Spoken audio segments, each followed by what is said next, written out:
नमस्कार विद्यार्थी मित्रांनो, आज आपण थर्मोडायनेमिक्स चॅप्टर याच्यामध्ये पुढचा टॉपिक कंटिन्यू करणार आहोत। आतापर्यंत आपण फर्स्ट लॉ ऑफ थर्मोडायनेमिक्स इथपर्यंत आपण बघितलं होतं। तर हा जो फर्स्ट लॉ ऑफ थर्मोडायनेमिक्स आहे that gives the relationship between heat transfer it gives the relationship between heat transfer, the work done and change in the internal energy of the system। बघा तुम्हाला आठवत असेल की हा जो फर्स्ट लॉ ऑफ थर्मोडायनेमिक्स आहे याचं मॅथमॅटिकल स्टेटमेंट आपण असं लिहिलं क्यू याचा अर्थ heat which is given to the system equal to heat दिल्यामुळे त्या सिस्टीमच्या इंटरनल एनर्जी मध्ये हा बदल होतो, change in the internal energy and the work done. तर हे रिलेशन आहे आणि म्हणून first law of thermodynamics which gives the relationship between the heat transfer म्हणजे क्यू, द वर्क डन याचा अर्थ डब्ल्यू किंवा आपण त्याला डीडब्ल्यू पण म्हणू शकतो, and change in the internal energy आणि दॅट वर्क डन याचा फॉर्म्युला असतो पी म्हणजे pressure and change in the volume and therefore that first law of thermodynamics याचा formula Q equal to delta U plus P delta V. आता याच्यानंतर पुढचा topic आहे thermodynamic state of variable. Next topic आहे thermodynamic state variable. आता ह्या topic मध्ये आपल्याला थर्मोडायनेमिक स्टेट व्हेरिएबल म्हणजे काय याचा अभ्यास करायचा आहे। बघा अगोदर आपण थर्मोडायनेमिक स्टेट ऑफ व्हेरिएबल हे स्टडी करण्याच्या अगोदर आपण झिरोथ लॉ ऑफ थर्मोडायनेमिक्स याचा अभ्यास केला, त्याच्यानंतर फर्स्ट लॉ ऑफ थर्मोडायनेमिक्स याचा अभ्यास केला।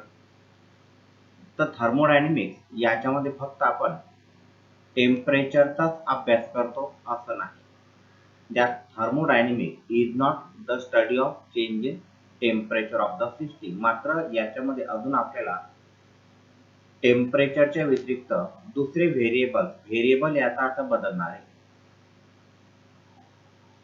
की ज्याच्यामध्ये बदल होतो, जे चेंज होऊ शकतात त्यांना व्हेरिएबल म्हणतात। मग ह्या थर्मोडायनेमिक स्टेट व्हेरिएबल याच्यामध्ये अजून आपल्याला की फक्त थर्मोडायनेमिक्स मध्ये आपण टेम्परेचरचाच अभ्यास करतो असं नाही, तर त्याच्या दुसऱ्या पण प्रॉपर्टी या सिस्टीमच्या बदलत असतात त्या सिस्टीमने हीट घेतल्यानंतर किंवा त्या सिस्टीमने हीट दिल्यानंतर। When temperature of the system change होतं टेम्परेचर याचा अर्थ काय, एक तर ती सिस्टीम हीट घेईल किंवा हीट देईल, तर दुसऱ्या पण प्रॉपर्टीज मध्ये हा बदल होत असतो। आणि ह्या ज्या दुसऱ्या प्रॉपर्टीज आहेत की ज्याच्यामध्ये हीट घेतल्यामुळे सिस्टीमने किंवा सिस्टीमला हीट दिल्यामुळे बदल होतो, तर अशा ज्या प्रॉपर्टीज आहेत त्याला थर्मोडायनेमिक सिस्टीम व्हेरिएबल हे म्हणतात। लेट अस अंडरस्टँड दिस प्रॉपर्टीज। कोणकोणत्या प्रॉपर्टीज आहेत की ज्याच्यामध्ये बदल होतो त्याचा स्टडी आपल्याला ह्या टॉपिक मध्ये करायचा आहे।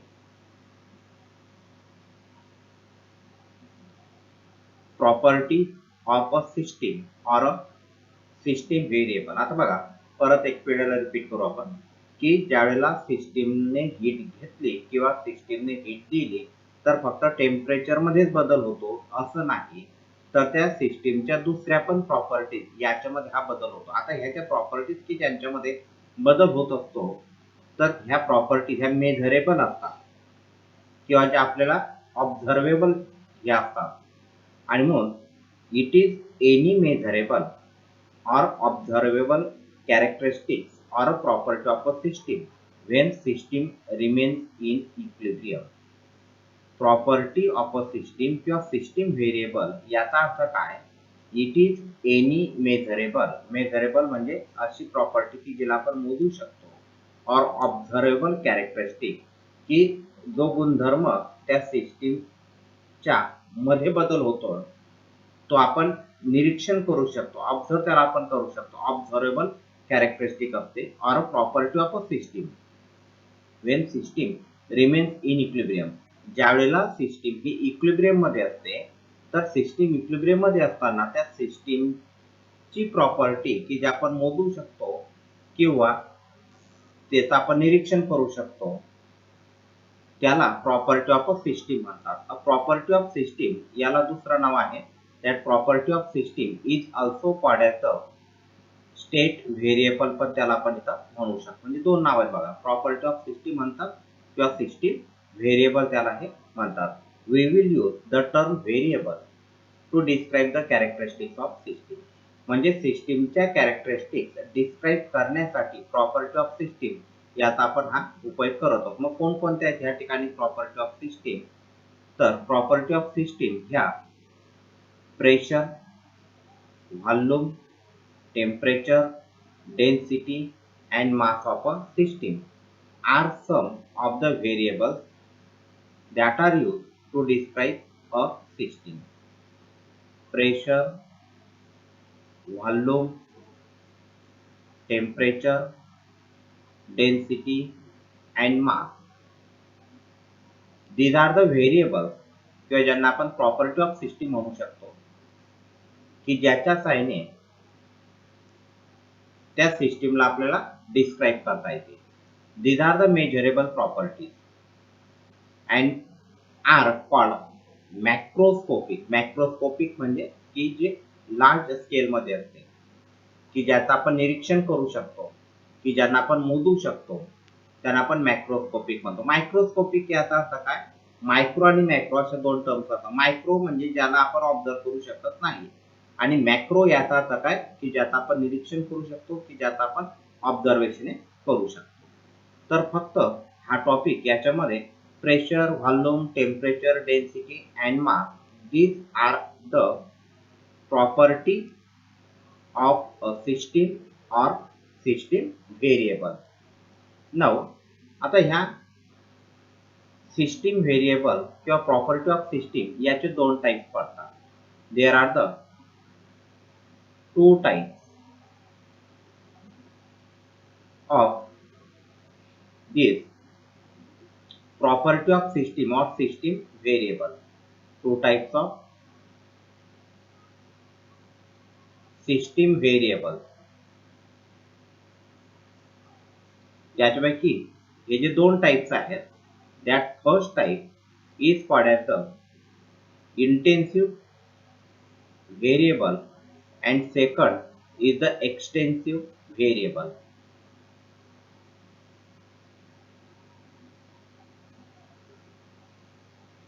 Intensive and second is the extensive variable. आता बघा आपण कोणकोणते सांगितले सिस्टीम व्हेरिएबल. इथं प्रेशर आहे, व्हॉल्यूम आहे, temperature, density, mass. These are the observable variable which is called as the property of system or state variable. याचे दोन टाइप सांगितले आपण. एक आहे इंटेन्सिव्ह व्हेरिएबल अँड सेकंड आहे एक्सटेन्सिव्ह व्हेरिएबल. आता इंटेन्सिव्ह व्हेरिएबल याचा अर्थ काय? This intensive variable do not depend on size of the system. Intensive variable याचा अर्थ काय? की जे व्हेरिएबल सिस्टीमच्या साईजवरती डिपेंड नसतात त्यांना इंटेन्सिटी व्हेरिएबल म्हणतात. म्हणजे सिस्टीमची साईज कमी असली, सिस्टीमची साईज लार्ज असले तरी पण त्या साईजवरती जे व्हेरिएबल डिपेंड नसतात त्यांना इंटेन्सिटी व्हेरिएबल म्हणतात. तर एक्सटेन्सिव्ह व्हेरिएबल याचा अर्थ काय? Which depend on size of the system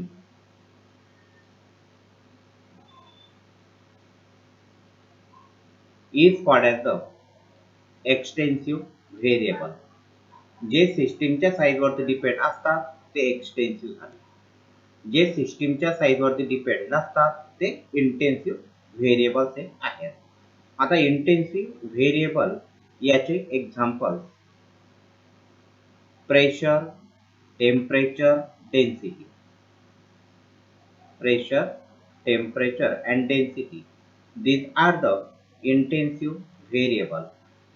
तर त्या सिस्टीमचा टोटल मास आणि internal energy, total mass and internal energy these are the extensive variable.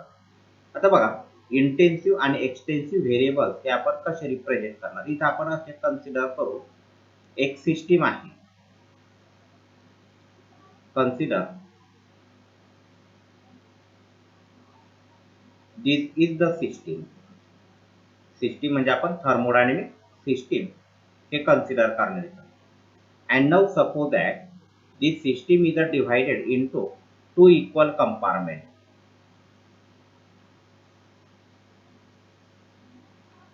दोन सारख्या कंपार्टमेंट मध्ये या सिस्टीमला आपण डिवाइड केलं. म्हणजे फर्स्ट एक हे कंपार्टमेंट झालं आणि हे सेकंड कंपार्टमेंट आहे.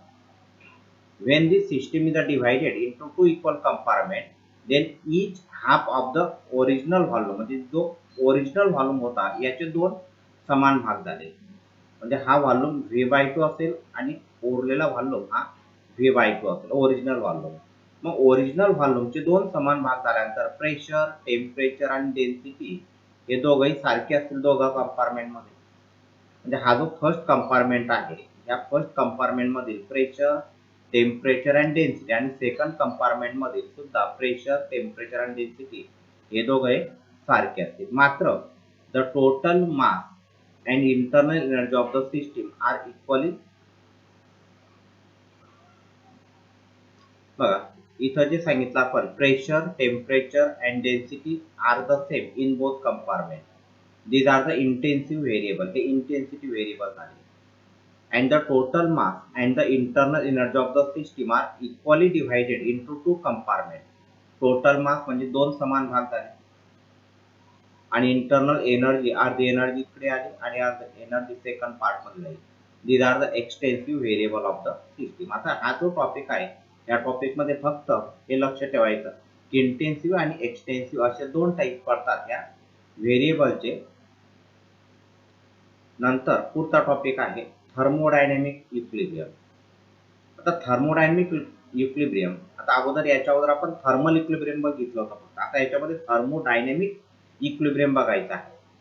आता थर्मोडायनेमिक इक्विलिब्रियम याचा अर्थ काय की जी सिस्टीम आहे is in thermodynamic equilibrium.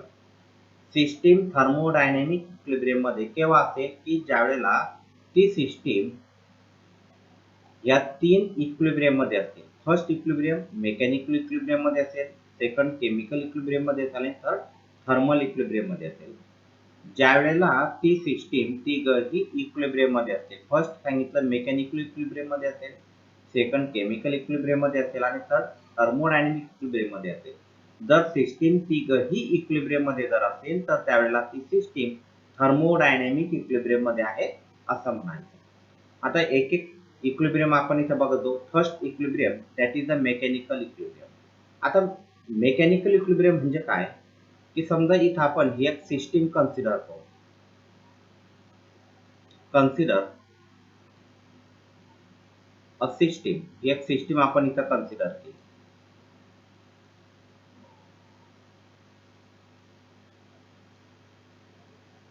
Now he G system आपण इथं कन्सिडर केली, ह्या सिस्टीम मध्ये सर्व ठिकाणी जो फोर्स आहे, एकूण फोर्स जर 0 असेल, म्हणजे फोर्स जर सिस्टीमच्या तर नसेल, when there is no unbalanced force within the system, सिस्टीमच्या अनबॅलन्स्ड फोर्स जर नसेल. आता फोर्सचे दोन प्रकार पडतात. एक फर्स्ट टाइप असतो फोर्सचा is the balanced force and second आहे अनबॅलन्स्ड फोर्स. तर बॅलन्स फोर्स याचा अर्थ काय की बॅलन्स फोर्सचं काम काय असतं की ज्यावेळेला बॉडीवरती फोर्स ऍक्ट झाल्यानंतर बॉडीचं डिस्प्लेसमेंट जर होत नसेल तर तो फोर्स त्याला बॅलन्स फोर्स म्हणतात. समजा इथं आपण इथं कन्सिडर करू एक बॉडी आहे. या बॉडीवरती एक फोर्स ऍक्ट होत आहे फॉरवर्ड डायरेक्शनला 10 न्यूटनचा आणि बॅकवर्ड डायरेक्शनला सुद्धा 10 न्यूटनचा फोर्स ऍक्ट झाला. तर दोघं फोर्सेस सारखे आहेत मात्र अपोजिट डायरेक्शन आहे, याचा अर्थ दोघं फोर्सेस हे बॅलन्स झाले. आणि अनबॅलन्स्ड फोर्स याचा अर्थ काय की जर समजा याच्या ऐवजी आपण असं कन्सिडर केलं की ही बॉडी आहे, फॉरवर्ड डायरेक्शनला हा 10 न्यूटनचा फोर्स ऍक्ट केला आणि बॅकवर्ड डायरेक्शनला 5 न्यूटनचा फोर्स ऍक्ट केला, तर त्यावेळेला ही बॉडी फॉरवर्ड डायरेक्शनला मूव्ह झाली. याचा अर्थ आता ह्या बॉडीवरती अनबॅलन्स्ड फोर्स ऍक्ट झाला. ज्यावेळेला नंबर ऑफ फोर्सेस एकमेकांना ज्यावेळेला ते कॅन्सल करत नाही, बॉडीवरती एकूण फोर्स ऍक्ट होत असतो, त्याला अनबॅलन्स फोर्स म्हणतात. बॅलन्स फोर्स असेल तर बॉडीच्या स्टेटमध्ये बदल होत नाही आणि अनबॅलन्स फोर्स जर असेल तर बॉडीच्या स्टेटमध्ये हा बदल होत असतो. बॉडीच्या स्टेटमध्ये म्हणजे बॉडी एकतर रेस्ट मधून मोशन मध्ये येते किंवा बॉडी मोशन मधून ही रेस्ट मध्ये येत असते, तर तो झाला अनबॅलन्स फोर्स. मात्र मेकॅनिकल इक्विलिब्रियम साठी काय सांगितली कंडिशन की सिस्टीम ही मेकॅनिकल इक्विलिब्रियम मध्ये केव्हा असेल की ज्यावेळेला अनबॅलन्स फोर्स ऍक्ट होत नसेल विदिन द सिस्टीम. म्हणजे अनबॅलन्स फोर्स नसेल म्हणजे बॅलन्स असेल, म्हणजे सिस्टीमच्या ज्यावेळेला बॅलन्स फोर्स असेल आणि सिस्टीम आणि सराउंडिंग यांच्यामध्ये सुद्धा ज्यावेळेला अनबॅलन्स फोर्स नसेल म्हणजे काय बॅलन्स्ड फोर्स असेल, तर त्यावेळेला ती सिस्टीम ही मेकॅनिकल इक्विलिब्रियम मध्ये आहे असं म्हणायचं. बघा परत की ज्यावेळेला सिस्टीमच्या आत बॅलन्स्ड फोर्स असेल म्हणजे अनबॅलन्स फोर्स नसेल किंवा सिस्टीम आणि सराउंडिंग याच्यामध्ये सुद्धा अनबॅलन्स्ड फोर्स नसेल म्हणजे बॅलन्स फोर्स असेल, तर त्यावेळेला ती सिस्टीम मेकॅनिकल इक्विलिब्रियम मध्ये आहे असं म्हणायचं. Then the system is said to be in mechanical equilibrium. आता फोर्सच नसेल तर प्रेशर पण नसेल, कारण की फोर्स पर युनिट एरिया त्याला प्रेशर म्हणतात. जर फोर्स जर 0 असेल तर प्रेशर पण 0 असेल आणि म्हणून अनबॅलन्स फोर्स नसेल म्हणजे प्रेशर सुद्धा हा नसेल आणि म्हणून सिस्टीमच्या प्रेशर ऍक्ट होणार नाही. सिस्टीम आणि सराउंडिंग यांच्या आत प्रेशर ऍक्ट होणार नाही, तर अशा वेळेला ती सिस्टीम मेकॅनिकल इक्विलिब्रियम मध्ये आहे असंही म्हणतात. म्हणून the system is also said to be in mechanical equilibrium when pressure throughout the system and between system and its surrounding is the same. म्हणजे पूर्ण सिस्टीम मध्ये थ्रूआउट म्हणजे काय पूर्ण सिस्टीम मध्ये आणि सिस्टीम आणि सराउंडिंग याच्यामध्ये जो प्रेशर ऍक्ट होत असतो दॅट प्रेशर हा सर्व ठिकाणी सारखा असेल. तुम्ही कोणत्याही ठिकाणी प्रेशर घेतला, समजा ए पॉइंटला प्रेशर घेतला, बी पॉइंटला प्रेशर घेतला, सी पॉइंटला प्रेशर घेतला, कोणत्याही ठिकाणी ज्यावेळेला प्रेशर हा सारखा असेल तर त्यावेळेला ती सिस्टीम ही थर्मोडायनॅमिक इक्विलिब्रियम मध्ये आहे असं म्हणायचं, सॉरी मेकॅनिकल इक्विलिब्रियम मध्ये आहे असं म्हणायचं. व्हेनेवर सम अनबॅलन्स फोर्स जरी ऍक्ट होत असला सिस्टीमच्या, समजा कोणत्या ठिकाणी फोर्स ऍक्ट होत असेल मात्र त्या फोर्सला कॅन्सल करणारा दुसरा फोर्स असेल, समजा इथं हा फोर्स ऍक्ट झाला 5 न्यूटनचा, इकडे फोर्स ऍक्ट झाला हा 10 न्यूटनचा, मग याला पॅरलल मध्ये 5 न्यूटनचा फोर्स ऍक्ट होतो, म्हणजे दोघं मिळून काय करतील या 10 न्यूटनच्या फोर्सला ते कॅन्सल करतील, न्यूट्रलाइज करतील म्हणजे काय इथं कॅन्सल करतील. A system is in mechanical equilibrium when the pressure it is the same throughout and does not change with the time. टाइमासोबत तो प्रेशर बदलायला नको, कोणत्याही टायमाला घेतला तर प्रेशर तो सारखाच असायला पाहिजे. सिस्टीम आणि सराउंडिंग मध्ये प्रेशर सारखा असेल, सिस्टीमच्याच कोणत्याही ठिकाणी प्रेशर जर सारखा असेल तर अशा वेळेला ती सिस्टीम मेकॅनिकल इक्विलिब्रियम मध्ये आहे असं म्हणायचं. याच्यानंतर सेकंड इक्विलिब्रियम आहे केमिकल इक्विलिब्रियम. आता केमिकल इक्विलिब्रियम म्हणजे काय, a system is said to be in chemical equilibrium when there are no chemical reaction going on within the system.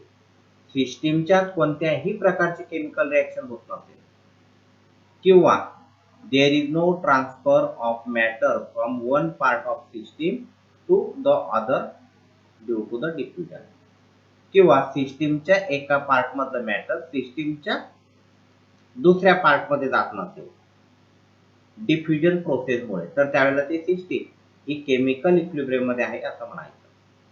म्हणजे केमिकल इक्विलिब्रियम मध्ये म्हणजे काय असतं बघा, की कोणत्याही ठिकाणी रिॲक्शन व्हायला नको, की जसं आपण केमिकल इक्विलिब्रियम मध्ये काय असतं बघा, की जर समजा आपण इथे वॉटर घेतलं ग्लासमध्ये,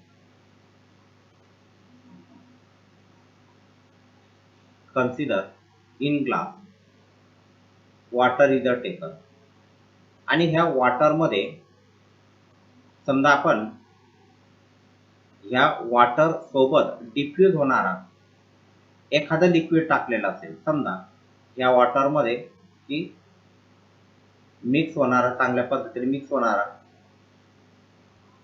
समजा मिल्क आपण इथं टाकलेलं असेल, तर मिल्क काय होईल, याच्यासोबत हे मिक्स होऊन जाईल.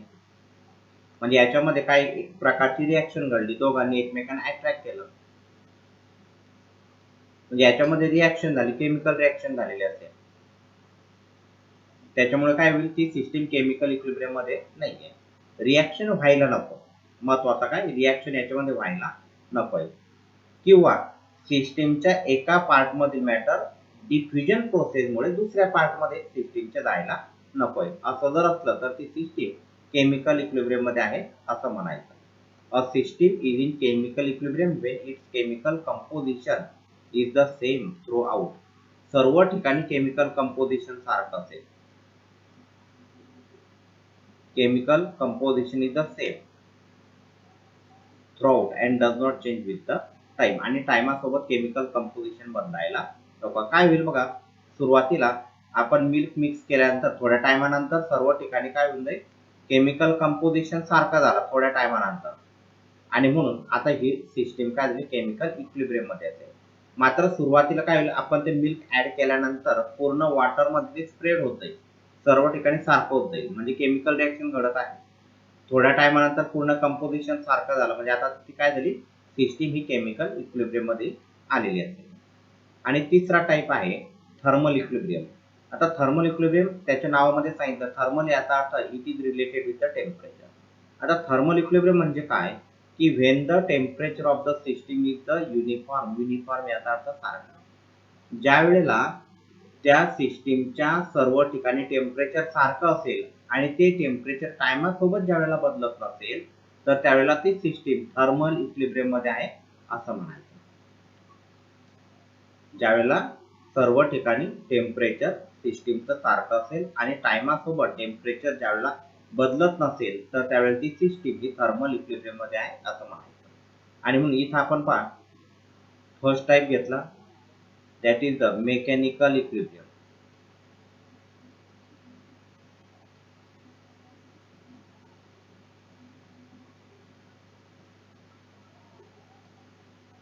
सेकंड टाइप घेतला,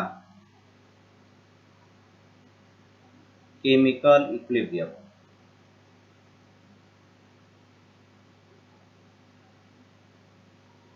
आणि थर्ड टाइप आहे थर्मल इक्विलिब्रियम.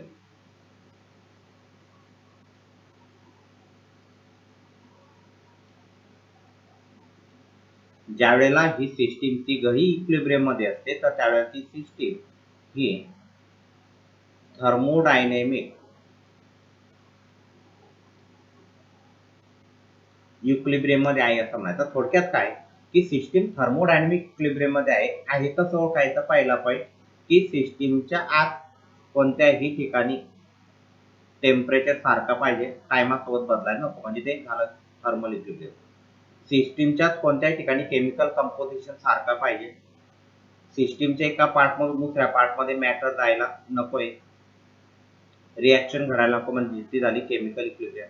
आणि कोणत्याही ठिकाणी सिस्टीमच्या फोर्स ऍक्ट व्हायला नको, असं असेल तर ती झाली मेकॅनिकल इक्विलिब्रियम. म्हणजे तिघही इक्विलिब्रियम मध्ये ज्या वेळेला ती सिस्टीम असेल, तर that system is said to be in the thermodynamic equilibrium.